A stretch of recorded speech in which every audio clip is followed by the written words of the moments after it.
বিসমিল্লাহির রহমানির রহিম। আপনাকে এত রাত্রে আমি ডেকেছি, আপনারা অনেক কষ্ট করে এখানে আসছেন, এই জন্য আপনাদের ধন্যবাদ। আপনারা জানেন দেশের যে বিদ্যমান আইন শৃঙ্খলা পরিস্থিতি সম্বন্ধে আমরা পূর্ণ সজাগ এবং সচেতন। আপনারা জানেন যে আওয়ামী দোসররা তারা দেশকে অস্থিতিশীল করার জন্য সব ধরনের চেষ্টা করতেছে। যেহেতু তারা প্রচুর টাকা দেশ থেকে স্থানান্তর করেছে, ওই টাকা তারা এখন ব্যবহার করতেছে। এই টাকা ব্যবহার করে দেশকে একটা অস্থিতিশীল পরিস্থিতি করার চেষ্টা করতেছে।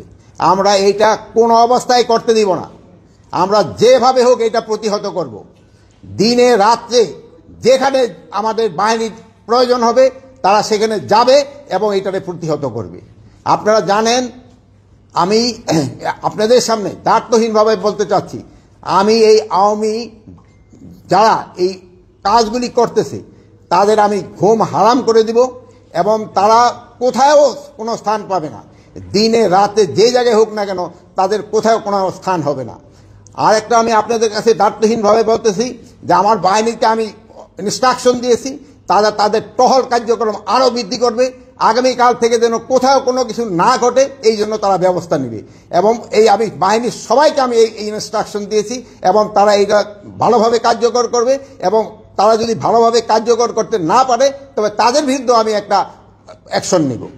তা আপনারা দেশবাসীকে আশ্বস্ত করবেন, আইন শৃঙ্খলা পরিস্থিতি দিনে দিনে আরও উন্নতি হবে এবং এটা অবনতি হওয়ার কোনো সম্ভাবনা নাই। এবং দেশকে যারা অস্থিতিশীল করার চেষ্টা করতেছে তাদের কোনো অবস্থায় আমরা ছাড় দিব না। এই আওয়ামী দোসরদের আমরা কোনো অবস্থায় ছাড় দিব না।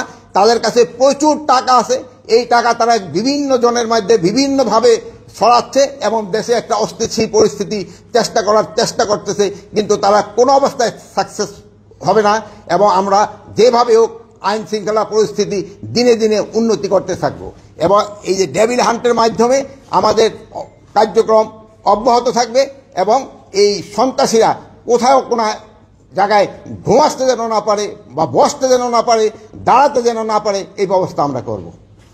মাননীয় উপদেষ্টা, আমাদের শেষ হয়েছে, আমরা প্রশ্ন করবো। হ্যাঁ বলেন। আচ্ছা, আপনি জানেন কি আজকেও দুটি ছিনতাইয়ের ঘটনা ঘটেছে এবং একজনকে একেবারে ওপেন ভাবে 4টি গুলি করে তার থেকে 160 ভরি স্বর্ণ ছিনতাই করার ঘটনা ঘটেছে। এগুলোর পেছনে কি আপনি সে আওয়ামী দোসরদেরই দেখছেন না অন্য কেউ এই সুযোগটি নিয়ে এই কাজটি করছে, কি মনে করছেন? এইতে ওই দোসররাই বেশি জড়িত। এইটা এলাকাটা হলো বনশ্রী এলাকা, যে এই ঘটনাটা ঘটছে এটা আমার নজরে আছে। এখানে ওই জায়গায় যে আমার আইন শৃঙ্খলা বাহিনীর যারা লোক আছে, আমি তাদেরও যদি কোনো গাফিলতি থাকে আমি তাদেরও আইনের আওতায় আনবো। এই মুহূর্তে 2টি ডিবির টিম মতিঝিল বিভাগ কাজ করতেছে স্যার। আপনার পদত্যাগ দাবি করা হয়েছে কিছু সময় আগে। ঢাকা বিশ্ববিদ্যালয় এলাকায় শিক্ষার্থীরা বিক্ষোভ মিছিল করেছেন, সমাবেশ করেছেন, তারা আগামীকাল দুপুর পর্যন্ত সময় বেঁধে দিয়েছেন আপনার পদত্যাগের জন্য। এই বিষয়টি কি আপনার নজরে এসছে? এই আমার এই পদত্যাগের ব্যাপারে আজকে তো প্রথম না, মানে তারা আমার যেই কারণে পদত্যাগ করতে বলে ওই কারণগুলি যদি আমি উন্নতি করে দিতে পারি তো আর কোনো পদত্যাগের প্রশ্ন না। তারা চাচ্ছে আইন শৃঙ্খলা পরিস্থিতি উন্নতি। আমি আইন শৃঙ্খলা পরিস্থিতি যেন উন্নতি হয় আমি এই ব্যবস্থা করতেছি এবং এই আইন শৃঙ্খলা পরিস্থিতি আগের থেকে অনেক উন্নতি হয়েছে এবং এটা আরও উন্নতি হতে থাকবে। ডেভিল হান্টের অপারেশনের পর থেকে এখন পর্যন্ত প্রায় 8,500 কিলো গ্রেপ্তার হয়েছে আমরা দেখেছি। তারপরে আপনাদের একজন ঊর্ধ্বতন কর্মকর্তা কিন্তু বলেছে চাঁদাবাজি কমে গিয়েছে, কিন্তু ছিনতাই চুরি বাড়ছে, যেটা প্রতিনিয়ত আমরা রাতে দেখি। এখন যাদেরকে গ্রেপ্তার করা হলো তা আসলে তারা কারা? আর এই যে রাতে প্রতিনিয়ত যে ঘটনা ঘটছে, শুধুমাত্র রাতেই নয় সারা দেশেই ঘটছে অপ্রীতিকর ঘটনাগুলো, তাদেরকে কেন গ্রেপ্তার করা হচ্ছে না? আপনি গ্রেপ্তার কিন্তু করা হচ্ছে, বা যে পরিমাণ গ্রেপ্তার করা উচিত হয়তো সেই পরিমাণ হয়তো হচ্ছে না। যেমন ধরেন এই বাসে ডাকাতির জন্য কিন্তু অলরেডি 3 জনকে কিন্তু সাভার থেকে গ্রেপ্তার করা হয়েছে। গ্রেপ্তার হচ্ছে এবং গ্রেপ্তার এটা চলতে থাকবে। মাননীয় উপদেষ্টা, আমরা প্রথমে আসলে সশস্ত্র বাহিনীকে আসলে যতটা সক্রিয় দেখেছি এখন আসলে হয়তোবা ওই উপস্থিতিটা আসলে দেখতে পাচ্ছি না, যে সেনাবাহিনীর প্রথম দিকে যে অভিযানগুলো ছিল, বিশেষ করে পরে নতুন সরকার আসার পরে শুরুর দিকে যে অভিযানগুলো ছিল, এখন আসলে এই মানে ব্যবধানটা কেন আসলে? এটার সাথে একটু যোগ করতে চাই, রাজুকে যেটা উত্থাপন করা হয়েছে আপনার পদত্যাগের সাথে, বলা হচ্ছে যে সেনাবাহিনীর যে ম্যাজিস্ট্রেসি পাওয়ার দেওয়া হয়েছে সেটা কি মানে পুরোপুরি কাজ করছে কিনা তারা জানতে চেয়েছেন। আমরাও একটু জানতে চাই সেটা আসলে কাজ করছে কিনা, সেটা কিভাবে কাজ করছে, কোন স্তরে কাজ করছে। ম্যাজিস্ট্রেরি পাওয়ার তাদের যে ক্ষেত্রে দেওয়া হয়েছে ওটা ঠিকভাবেই কাজ চলতেছে। এই যে দেখেন সেনাবাহিনীর অফিসারও কিন্তু এখানে আছে, তারাও কাজ করে যাচ্ছে, তারাও কাজ করছে, সবাই কাজ করতেছে দেখেই কিন্তু আমরা একটু আগের থেকে পরিস্থিতি একটু ভালোর দিকে গেছে। এটা আরো ভালোর দিকে যেন যায় আমরা চেষ্টা করব, এবং আমি এই ব্যাপারে আপনাদেরও একটু সহযোগিতা চাই। আপনারা কিন্তু সব ব্যাপারে আমাদের সহযোগিতা করে যাচ্ছেন, ভবিষ্যতে আপনারা আমাদের সহযোগিতা করতে যাবেন। যেমন আপনি এই বিদেশি প্রচার মাধ্যম আমাদের সম্বন্ধে অনেক কিছু আজে বাজে লিখত, আপনারা কিন্তু এটা প্রতিবাদ করে এবং সঠিক সংবাদ দিয়ে কিন্তু আপনারা দেশকে বাঁচিয়েছেন এবং আমাদের উপকার করছেন। আপনারা ভবিষ্যতে এটাও করে যাবেন, আমি আশা করি। সাধারণের একটা কথা ছিল যেটা আপনার থেকে আমি উত্তর পাইনি, সেটা হচ্ছে অপারেশন ডেভিল হান্টার নামে কাদের গ্রেপ্তার করা হচ্ছে, এবং এখন পর্যন্ত কিন্তু আসলে এই অভিযানের পরবর্তীতে অপরাধগুলো অপকর্মগুলো আরো বেড়েই চলেছে। এই বিষয়টা যদি একটু ডেভিল হান্টের আওতায় সন্ত্রাসীদের গ্রেপ্তার করা হচ্ছে, যারা সন্ত্রাসী, যারা সন্ত্রাস কর্মকাণ্ডের সাথে জড়িত তাদেরই গ্রেপ্তার করা হচ্ছে।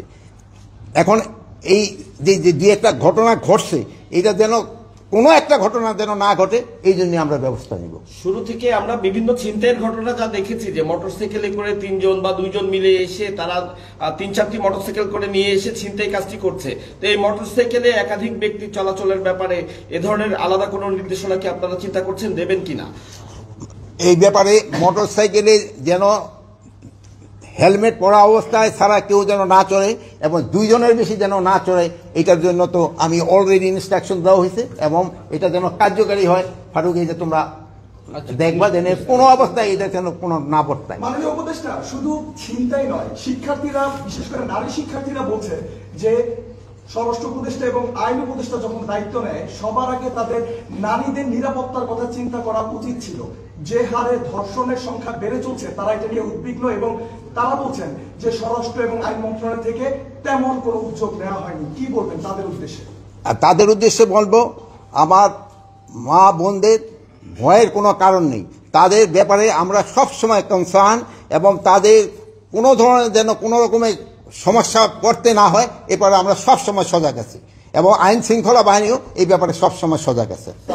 সবাই তো বলছে যে আপনার ব্যর্থতা আছে, আপনাকে পদত্যাগ করতে। আপনি কি আপনার নিজের ব্যর্থতা দেখেন, বা আপনি এতদিন পরেও যে আইন শৃঙ্খলা বাহিনী সক্রিয় করতে পারেনি, আপনার নিজের ব্যর্থতা দেখেন কিনা? এটা ক্ষেত্রে আপনারাই বলতে পারেন, আইন শৃঙ্খলা বাহিনী আমি যে অবস্থায় নিয়েছিলাম ওই অবস্থার থেকে কি সক্রিয় হয়েছে কি হয় নাই, এ ব্যাপারে আপনারাই আমার থেকে আরো ভালো বলতে পারবেন। আমি কি অবস্থায় আইন শৃঙ্খলা বাহিনী ঢুকতে নিয়েছিলাম এটা জানেন। যে সময় আমি ঢুকতে পারিনি আইন শৃঙ্খলা বাহিনীর কাছে, আপনার পুলিশের অবস্থা কি ছিল, আনসারের অবস্থা কি ছিল, ওই অবস্থা থেকে কি উন্নতি হয়েছে কি হয়েছে না, এই ব্যাপারে আমি আপনাদের উপরে এই বিচার ছেড়ে দিলাম। আর আমি এখনো আবার বলতেছি, আমি আপনাদের নিয়ে, জনগণকে নিয়ে যেভাবে হোক আইন শৃঙ্খলার পরিস্থিতি উন্নতি হইতেই হবে, এবং আল্লাহ দিলে আমরা করতে পারবো। আপনারা ভালো থাকেন, দোয়া করি। শুধু ডেভিল হান্টের মধ্যে সীমাবদ্ধ থাকবে, নাকি চোর ছিনতাইকারীদের জন্য নতুন কোনো হান্ট আপনারা করবেন কিনা? চোর সন্ত্রাসী এদের জন্য সবসময় এই ডেভিল হান্ট থাক বা যাই থাক না কেন, তাদের জন্য কঠোর ব্যবস্থা সবসময় নেওয়া হবে। সবসময় বলা হচ্ছে যে আসলে আপনারা যথেষ্ট চেষ্টা করছেন আর কি দেশের আইন শৃঙ্খলা বাহিনীকে আসলে ঠিক করার জন্য, কিন্তু প্রতিনিয়ত যে ঘটনাগুলো ঘটছে, হওয়া উচিত ছিল যে যারা এই খারাপ কাজগুলো করছে বা যারা ছিনতাই করছে তারা আসলে ভয় পাওয়ার কথা ছিল, কিন্তু তারা হচ্ছে প্রতিনিয়ত কিন্তু তারা সীমা লঙ্ঘন করে যাচ্ছে, প্রতিনিয়ত ঘটনা তীব্রতা বাড়ছে। তো আসলে কোথায় সমস্যাটা? আপনি নির্দেশ দিচ্ছেন কিন্তু সন্ত্রাসী দেখা যাচ্ছে প্রতিনিয়ত তাদের যে ইনসিডেন্ট ঘটেই যাচ্ছে, তাহলে কাজটা আসলে মিসিংটা কোথায়, ল্যাকিংটা কোথায়? এটার সাথে আমি একটু বলি, আপনি ডেভিল হান্টের অপারেশন ঘোষণা করার পর থেকেই অপরাধের প্রবণতা বাড়তে আসে। তো সেই ক্ষেত্রে আপনারা গাফিলতি কোথায় দেখছেন বা গ্যাপটা কোথায় দেখছেন, এই বিষয়টা আপনারা কি দেখছেন? দিনের পর দিন এটা চিন্তাই বাড়ছে, যে ডাকাতি বাড়ছে, এই ডেভিল না আমি এখন আমরা বসবো কৌশল নির্ধারণ, এখন আবার বসতেছি। আপনারা দেখছেন যে আমি আইন শৃঙ্খলা বাহিনীর উদ্বোধন কর্মকর্তাকে আমি দেখেছি, এবং এই ব্যাপারে আমি এখন কিভাবে কি করা যায় এটা এখন আমরা নির্ধারণ করব এবং আগামীকাল থেকে আপনারা দেখবেন একটা ডেফিনিট ইমপ্রুভমেন্ট। আপনারা ভালো থাকেন, দোয়া করি, আল্লাহ হাফেজ।